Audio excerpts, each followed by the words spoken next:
Penta-refractory myeloma clearly refers to refractoriness to the CD38 monoclonal antibody, 2 immunomodulatory drugs, and 2 proteasome inhibitors of different types, the boronic acid and the epoxy ketone.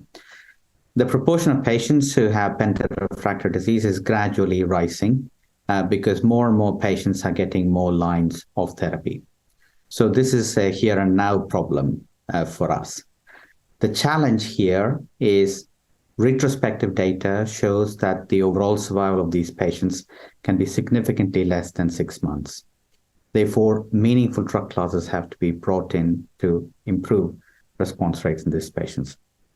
Very few drugs particularly have focused on the penta-refractory setting, but I do have to point out Selinexor as being one drug that has specifically got its approval in a kind of penta-refractory state, and this certainly can be considered.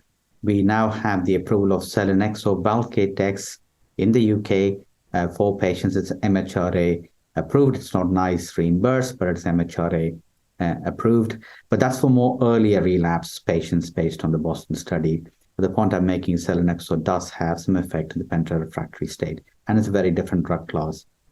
If we look at all the BCMA-targeted study, there is clearly reports which look at those penta-refractory patient population within this BCMA-targeted studies, be it cilta-cel, ide-cel, Belantamab, and Teclistamab, which are all approved now and available. Clearly, we don't have the ability to give ide-cel and cilta-cel in the UK, but Belantamab is available for us to use through a particular scheme and can be availed for patients, and meaningful responses has been obtained in penta-refractory patients.